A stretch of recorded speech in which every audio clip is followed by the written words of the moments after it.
Welcome to the show today. We are talking about set creation. 5 tips for you so that you can better understand what you should be thinking about when it comes to creating your own live video studio set. And so I'm going to get into those. I also want you to tell me what your set tips are. If you have created one, let me know what your tip was, and how you went about it. So bring it on. Leave a comment with tip at the front of the comment so I can easily spot that. And we're going to share your tips as well as my tips. So here's the thing. If you're new around here, I'm Luria Petrucci. Welcome to the show. I'm so thrilled to have you here. Please type new in the comments, but I help you grow your business with live video, with professional live video. And part of that is, of course, the background. It's the look and feel. It's the personality that you are putting forward, because the whole goal of you doing live video is what? To get a bigger audience, to spread your message, right? That is why you're doing live video, or you want to do live video. And so we're going to talk about kind of the things that you need to be thinking about when you're putting this together. As I see comments and tips coming through, I am saving those up. We're going to get to those here in just a minute. David is asking, who's in the picture behind you? That's a good question. I was wondering if anybody ever wonders that.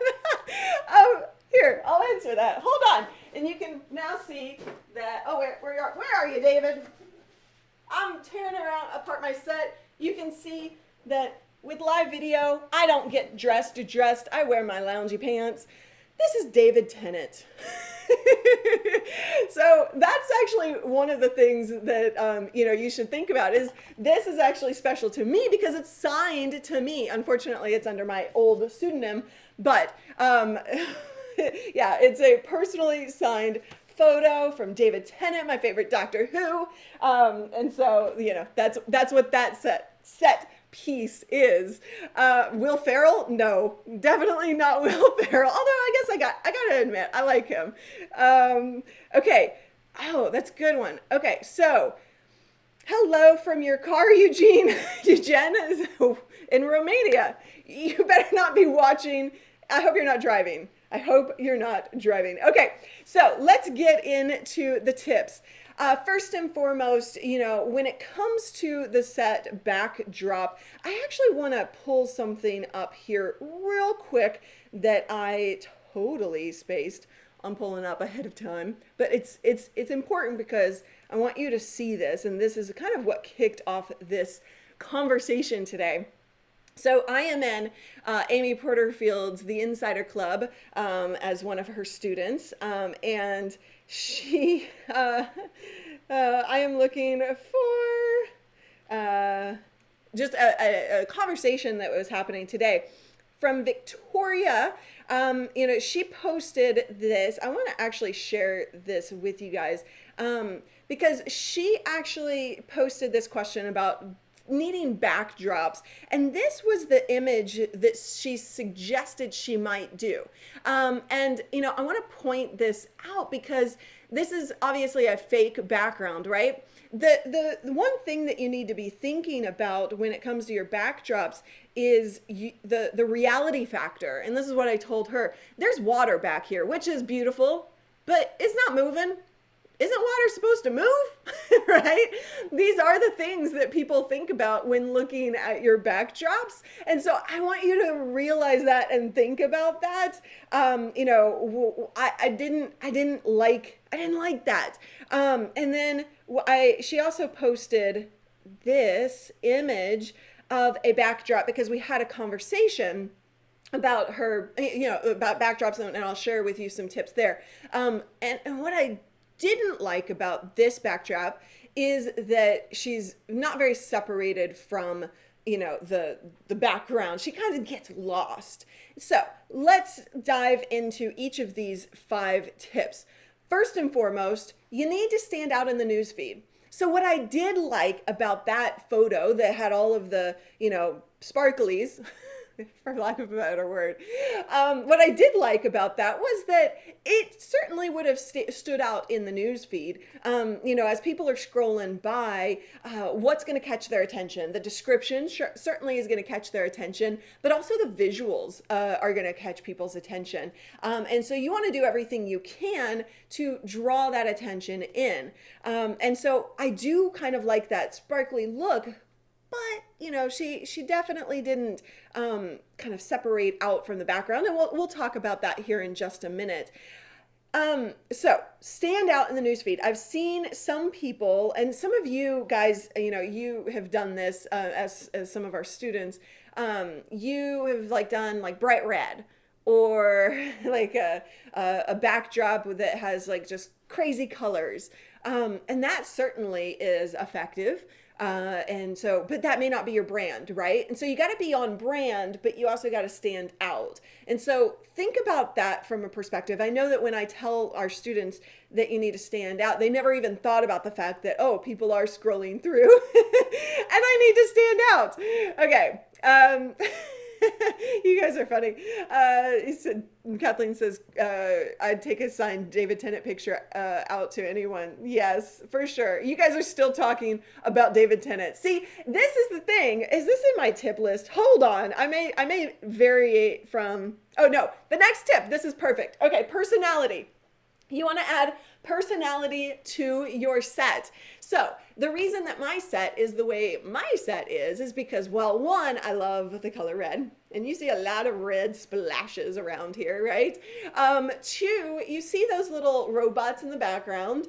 In mine, it's kind of blurred out, but it adds a little bit of intrigue, right? So I've got a bunch of robots back here because I just love robots. I love thinking of, how can you not love robots? I'm not going to justify that. I added, something that means something to me. David Tennant signed autograph, right? I think it's just cool. And a huge thank you, by the way, to Steve Thompson for getting that taken care of. He literally, I think he went up to David Tennant and asked for it or something. He was in an event or something. Steve Thompson is an amazing laser harpist, a laser harpist. If you've never seen that, it's crazy awesome. If you want a link, I will link you up. Just let me know. Anyway, so add personality to your set. I've got a fake plant here because, I can't keep real plants alive. It doesn't really get seen. But then, all of my books are lacking because I keep stealing them to read. But we've got lots of books in the background. And actually, I just caught something that I should totally have changed. Those should be opposite because I'm covering up all of my books, right? But these are books that I've read. And so I have a library upstairs. And then I have of books that I'm reading or want to read, and then I put them down here on set when I'm done reading with them, right? And sometimes I'll pull them out and I'll talk about them, and kind of encourage you guys to read something if I just finished a book that I love, right? You guys have seen me do that. So think about your personality. And what's cool about this, by the way, which we will be talking more in depth about through this next, I guess we're 5 weeks, 5-week series at this point. You want to do behind the scenes videos, right, with your audience. And so this is one of the topics that we'll be covering, the 23 promotion strategies that you can use to get people to show up to your live videos and buy your products and services. So I'm going to give you a sneak peek here. Are you ready for a sneak peek? Are you ready? Type a big yes in the comments. So I'm going to be telling you very soon about the 23 promotion strategies that you can use, and we'll talk about that more in depth. But sneak peek at one of them is the behind the scenes video. And so you can take people behind the scenes. You can show them all of your gear. And if it has personality, if it means something to you, guess what? That's going to be a connection point to you. It's going to make it easier for you to create that behind the scenes video, but it's also going to encourage people to get to know you as a person, right? So that's why you want it to have your personality, not just your brand's personality. I think that's a really important distinction. Okay. You guys are still talking about the picture. I love this because it makes my point entirely, right? Like he opened up the can of worms with that. Yes, you did. Oh, can of words. That's funny. He actually said can of words, but he meant can of worms. And yeah, a lot of people. Here's an interesting thing. They always pay attention to the small details, even not seen on video, because sometimes those details make it more noticeable. You would be shocked, guys, if you have been not been creating content like video content online for a while. You will be shocked over time how many people pay attention to the tiniest little details. It's crazy. It is crazy, crazy, crazy. Yeah. Yeah, there you go. I just gave you a Valentine's gift with that sneak peek. Okay, I love it. More tips are coming your way. Like, you guys are giving me your tips, so thank you so much for that. I'm going to share your tips with everybody here in just a minute. Now, oh my gosh. I was just wanted to make sure I captured all of those before they get away from me. Now, let's talk about separation of your videos. So let's go back to this picture that I had showed you from Victoria. She's not separated at all, right? Like there's no, like I told you, she got lost in this image. And one of the things that you want to think about is how to separate yourself. Like I look very separated. Now, I look separated for a few different reasons. One being that I am physically separated from my space. And second, we have the blurred background. We have this shallow depth of field going on, which not everybody can do. And we talk about that in our tech workshop. If you have not taken that, you definitely want to. But you can separate yourself a couple of different ways. One is distance, but another one is lighting. Honestly, like you can actually separate yourself from the lighting perspective just by adding like a hair light, which lights up kind of the back and the shoulders, the back of the head and the shoulders here. And that will separate you from your background and help you stand out. Because while the set is important for, personality, for distinction, for your brand, and presenting that great foot forward, it's not the thing that people should be 100% paying attention to, right? Like they need to be paying attention to you. They don't want to be distracted by the background. It should add to your videos, not take away. And I felt like Victoria, and she fully agreed with me. That's why she was like needing some help. But she agreed that she kind of got lost in that background. So separate yourself from the background. And here's the thing, I was talking about how, hold on, before I go on to tip 4, let me see if there are any comments. Let's see. Yeah, you guys you love the secrets. More comments and tips coming in. I love this. Okay. I didn't use any vinyl Wonder Woman in the background. You were right, but all of the like Wonder Woman stuff. Actually, I did have Wonder Woman. Oh, there it is. Did you say I didn't? Oh, didn't I? Oh, it's not. It's actually right here. Yes, you were right. I am totally tearing my set apart for you guys. Okay, this is another thing that is on my set, but apparently we've changed to the Zoom a couple of times. So I also have her on my set. Now I need to figure out how to, ooh, I know how. Philip, we can put this on the side one because we're adding a camera to this set. Anyway, I'm talking to my producer now. Okay, so this is fantastic. Ruben says, how long do you have to be separate from how much space? So I have about I think it's 200 inches is what we calculated between my camera and the background. But I'm also using a specific lens to capture that. And David goes in depth on this, and I don't have a bot for you set up on this one, but you can go to livestreamingpros.com/tech and take the free tech workshop so that you understand a little bit more about the depth and the cameras that can give you what look you're looking for. And as I said, it's not going to be everybody can't get that because you do need space to do so. But You don't need a ton of space, which is tip number 4. You don't have to have the shallow depth of field if you don't have a ton of space.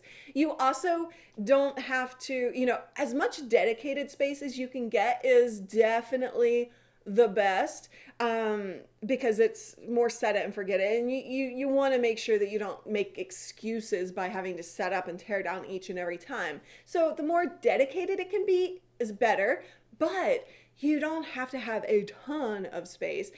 We actually used to have, in this little 4x8 area over here beside me, we used to have a full-on set. Like it can be done. So 4x8, that's not a ton of room, right? And I've seen it in smaller spaces as well. So you don't need to think about it as like this studio, this separation. You can find a hole, not a hole, but a corner. You can find a broom closet, become Harry Potter. You can do all kinds of different things in all kinds of different spaces. And often, what you're doing is you're looking at a place or a room or an area as a normal human being, which is the wrong way to go about this. Honestly, you have to start looking at these things from a slightly different perspective. And that's why we want to help you here. And in our set workshop, actually, David actually talks about this a little bit more in depth, and where, we're looking at spaces, and that this is actually a really important thing for you to realize, because there are a lot of newbie mistakes that people make when it comes to look what you're looking for in a space. Things like wall outlets are really important because you have some lights and you have some gear, right? You need to be plugged in. And so that's one thing that you have to pay attention to, right? And in our set workshop, we actually dive all into depth about all of this different stuff. If you want to dive into that deeper, you can totally just type workshop in the comments below, or head on over to livestreamingpros.com/set for those of you on YouTube. But that workshop will go deep into all of those things. Now, as we were talking about, the space, I think I saw somebody ask questions here. Okay. And so Christopher says separating with lights will help, or what type of shot you use. The close-up will give you a different look than a medium shot, 100%, and how separated you are from the background. The thing is, in live video, I feel like when it comes to Facebook live video, you're in you're in the news feed, and one of the best ways you can kind of set yourself apart is by coming up a little closer and having a little bit of a tighter shot, because it's more personal rather than, if I were way back here, I'm going to try not to run over anything, but if I was way back here, am I more noticeable? And I'm blurred, by the way, but am I, is this more noticeable in the news feed than me kind of up here in your face, right? Let me know. What do you think? Bridget says her studio is in her living room. Totally, right? Obviously sometimes you gotta talk to your partners about that, and make sure that your kids aren't going to trip over your lights and things like that. But there are ways around it. So I just want you to think a little differently. Sarah says that she has a 6x6 tiny room. She's making it work. Yes, Ruben, you can totally use the bathroom, whatever. Depends on your brand, right? I don't care. Yes, I should post a pic of my set so we can all play Find the Newbie Mistakes. Love it. Yes, totally do it, Kathleen. My artwork space, Anne says, is in the background. It's not fancy, more of a behind the scenes look. The workshop gave me great ideas to improve it. Oh, I love that, Anne. Fantastic. So, okay, and Bridget says, much better, up close and personal. In my face is better. And you guys liked this versus when I was way back there, right? And Ron says, my studio is my office repurposed guest bedroom. Yes, guest bedrooms are perfect. If you have one, if you happen to have an extra room, how often do you really have guests? Maybe you can just make them stay in the little bedroom in the corner and use that whole space for you. Although then they're sleeping in a studio with cameras, but they can get over that.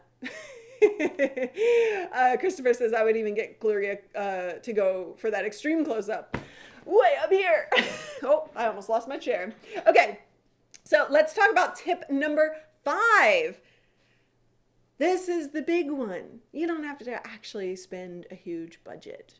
Honestly, it doesn't take a whole lot of money. I can't wait. I've got this thing that I'm working on where our students of the set workshop have sent me before and after photos, and Donna herself, actually I'm gonna show this to you because I thought this was so cool. She did this. Let me see. I don't set prices. Here we go. Just a matter of finding it here. Oops. I don't know what I just hit. I just hit something on I tried to print my image here. Let's go full screen. Come on. There we go. Okay. So Donna from Mavro Creative, she's using an unfinished basement, guys. This is not a pretty little look, right? Like, this is not pretty at all. But what she's done is she's taken this tiny little area where she can have a set that looks good. But she had the books already. She got the backdrop for $50 on Amazon. She's like using duct tape to adhere because she doesn't have real walls. And she got this stuff at thrift shops, yard sales. She already had the desk. It was just sitting there unused, or maybe she just rearranged something. She had the rug already, right? If you look around your house, you have stuff that you can use for your set. Most of the things, like in David's set, for example, were just stuff we already had. Now, he has a ton in his Geeks Life set. He has a ton of like geeky stuff that he has bought over time just because they're little knickknacks. And Sarah says hers cost, oops, sorry, I went out of order. When it cost 185 pounds with camera, lights, and props. It doesn't have to cost a ton. And here's the thing. I really want you to hear me. Are you listening? Okay. So here's the thing. The biggest mistake that you can make, somebody asked for some mistakes. The biggest mistake that you can make is wasting your money. When you spend a whole lot of money, some of our clients, when we do studio builds out and about, some of our clients have literally like bought very expensive set pieces because their natural thinking was, well, I want it to look really good, like I want this to be a beautiful set. So you go out to Pier 1 or what are some other bigger names, or a boutique, and buy some fancy tables or some fancy things.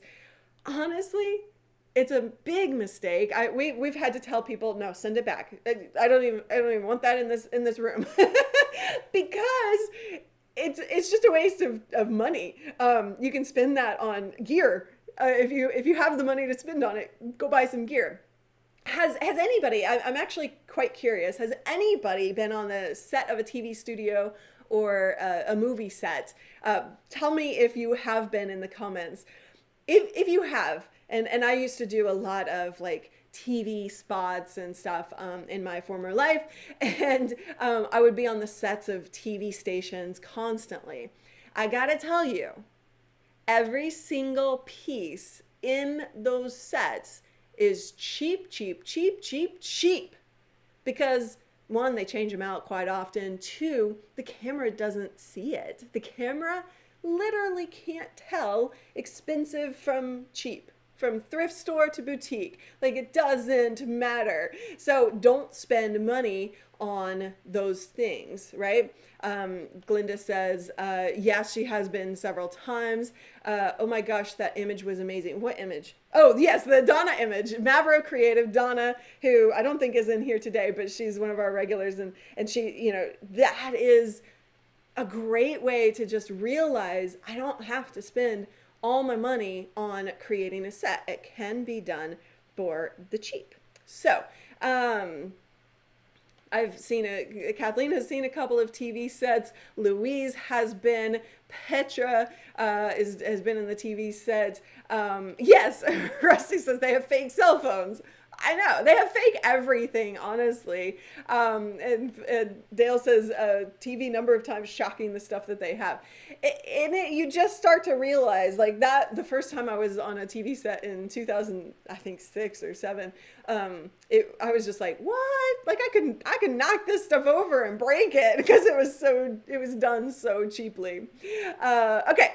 So I'm going to now share your tips because those were our 5 tips that I want you to think about when it comes to creating your set. And if you want to dive deeper and if you want to go through the lighting and you want to understand more about audio and the newbie mistakes that people make when looking at the space, and you can actually see how David creates a set in 1 hour, sped up for you, don't worry. But you go through this entire process with us and we answer questions about how to create this set. You can actually grab that set workshop. You can dive a whole lot deeper by typing workshop in the comments, and that will help you progress even faster and further so that you don't make some of those newbie mistakes.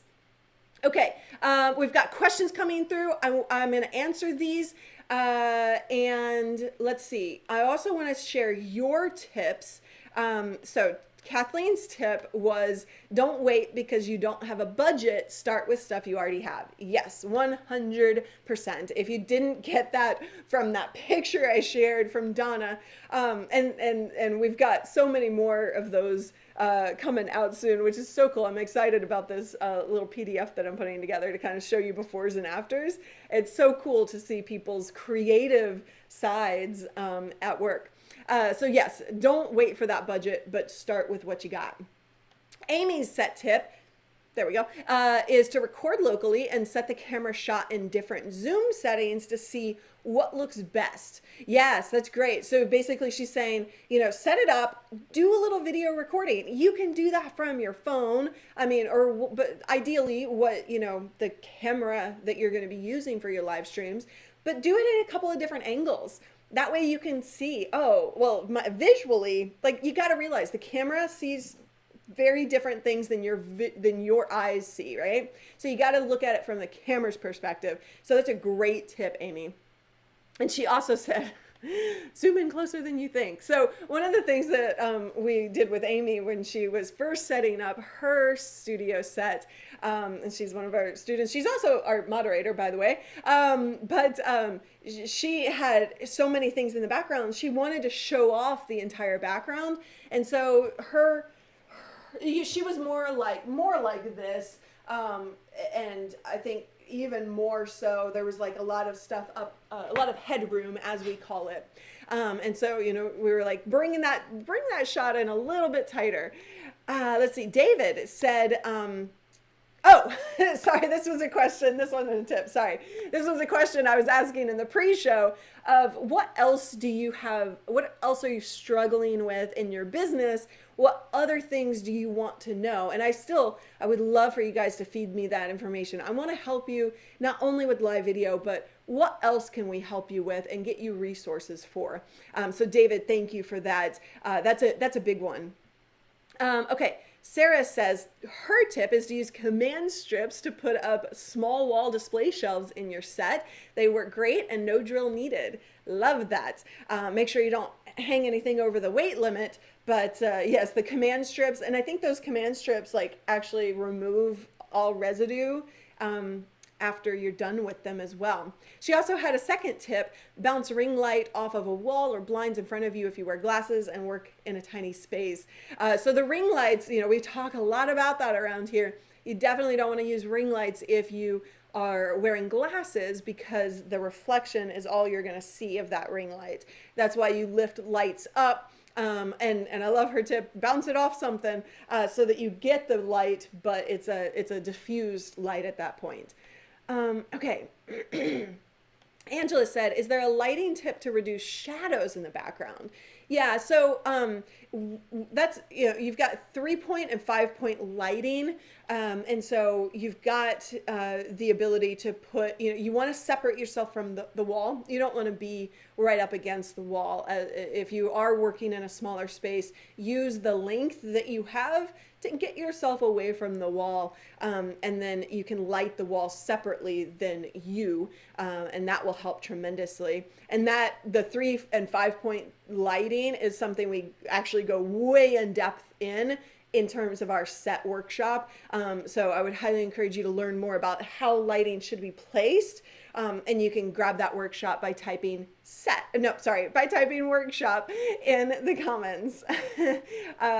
Petra's tip was to, well, she and David are very like, she loves those blue lights. She likes the blue lights and she thinks that those make your set look bigger. And you can totally play around with those, different colors and things like that. Ruben is saying, what do you think about decorative lights at the background like yours? So we went back and forth, honestly, on this decorative light. Because I have the blurred background, it works, in my opinion, at least. What do you think? But if that was like right here and full on bright, it would be too much and probably very distracting. I liked the visual of and this is from IKEA. I hate that. After years, I cannot get that right. Nobody can. I don't think it's possible. Don't look at your monitor to do it. Just know where it's at in the room. So smart. Philip is so smart. He's like, stop looking at your monitor. Just know where it is in the room and point there. Duh. Thank you, Philip. Tip number 6. Yeah. So I think it's a lot of this stuff is very personal choice, to be honest. But you want to make sure that whatever you put in there is not distracting, and it's more just it's additional, not distracting. Carl, yes, Carl is another one of our set workshop students, and he definitely had way too much headroom as well. That is a common thing. Somebody else, I didn't find that comment, but somebody asked for like some newbie mistakes, and that's another one, which is, you want to frame your shot well as well. When you have this going on, let's say, you had way more headroom than I have. But if it looked something like this, obviously you would see more down here as well. But if you do that, you kind of get lost. You get way down here. You're just not as impactful visually as you can be. Let's see, Piotr says, would a closer in-their-face shot be good for comments, responses, shot? Yeah. So I think what he's saying is like a second comment camera, which is what we're adding and what we've done in a lot of our level 4 studios as well, where you have a different angle. Maybe you can totally do that. You can have a more off, like kind of a bigger picture, wider angle, wider shot. And then for your comments, when you're answering comments, you have a closer up kind of version. You can totally play with stuff like that as well. The world live covers your light on my phone screen. Right. So that's a great point about sets. Louise, thanks for bringing that up. So the word on Facebook, like if you're watching on mobile, you see the live word, that little red box in the corner. And yes, it does cover certain things up. But the thing is honestly, I don't worry so much about that. If it's important, if it's words that you're showing that people need to see, you want to think about that. But if you're simulcasting to Facebook and YouTube, those words or the things that are on screen are different. They're different on mobile. They're different on different platforms. Facebook often changes the location of them, so you can't worry so much about those things because it changes for everybody. But if it's a very vital thing, you do want to be aware of where those words are or those pop-ups that happen on the viewing experience. Yeah, Christopher was suggesting or saying that Amy's suggestion, testing the shots, and honestly, it is a great thing. I didn't finish my sentence there. Honestly, it's a process sometimes, right? Don't expect to get it right the first time. Go live. Don't let it hold you back, because as Christopher was saying, sometimes these things take days or weeks to figure out, to get it perfect. I always think of it like, when you move into a new house, and you're like, oh, I love this room. This is what I'm going to do. I'm going to put the couch over here and the TV over here and then the bookshelf over here. And like everything has a place in your mind. Then you get in there and you set it all up and you're like, that doesn't feel right. Have you ever done that? Like as you move into a new house, my office, it's a fairly large bedroom. And my office has changed 5 times since I've lived here, because when I get settled into that arrangement, it starts not feel right, or there's something that bothers me. And so I change it all up. And right now I'm very happy with the arrangement. I haven't shown you that. Maybe I'll go behind the scenes and show you what I did. Hello, Owen. About to go live. Oh, nice. Fantastic. Enjoy your stream. The set workshop. Oh, thank you so much, Chad. The set workshop is well worth the money. I also enjoy David does his test setups. Those are always fun. And that's another thing that you can, get a promotion strategy. You can get your audience involved in these things. Everything looks amazing around you, Ruben says. Yeah, and honestly, I mean, I could go on for days about this, honestly. I just, it doesn't have to be as, on the back end, on the background, you're not seeing the mess, right? Like if I zoomed out this camera, you would see a freaking mess. But it looks great on camera. That's what I was referring to when I was saying that, the camera sees something very different than you see. But I have boxes over there. I have trash. I don't know what some of these boxes are. Just below this frame, just below the frame are a couple of empty boxes with piles of trash in them. And I have zero idea why they're there. I'm sure David was doing something, but it doesn't matter because you don't see them. Right? Let's see. No. Benu. No, this is a real background. I'm going to get up again. See? Real background. Oh, this is from Petra from the Netherlands. Thank you, Petra. Real books. Nope, that's definitely not a picture. Now, Michael Hyatt, when we built his studio, he has a couple of different backgrounds, and those are pictures that he has done. So if you've ever seen Michael Hyatt streams, that is something that you could do if you were lacking space. He's lacking space in his studio. And so he has two or three different pictures that he's taken of his own spaces and blurred them out. And this was a process. It wasn't perfect the first time, because you got to think about perspective. And the first time he did that, he looked like a tiny little man, and they had this bookshelf in the background, and the books were eating Michael up. It was hilarious. But so you gotta think about it. You gotta process that, and it's not always right the first time, but it is possible to do Benu.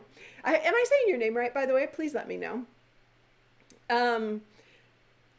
Okay, so, I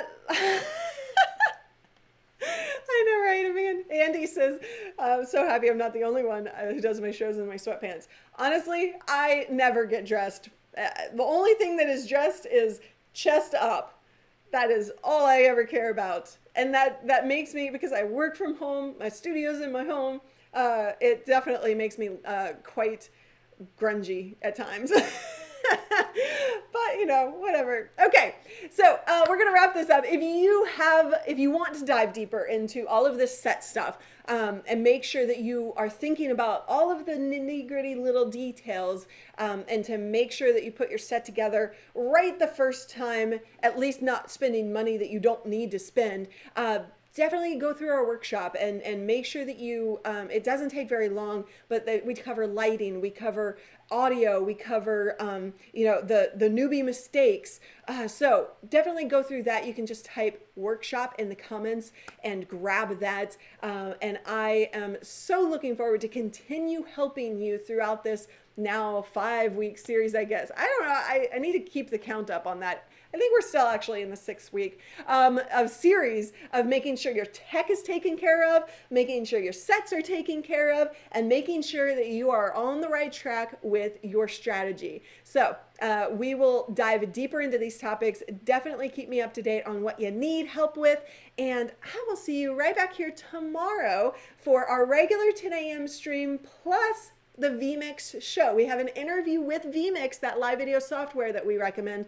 And if you want to go ahead and pre-submit questions, there's a link in the comments that you can pre-submit those questions. It's a scheduled post on this page. And please do join us at 4 p.m. Pacific tomorrow for an extra special edition of this show. Thank you so much for joining me. Nick also does his show in sweats sometimes. We're all not alone. Thanks for your honesty, guys. We'll see you later. Bye.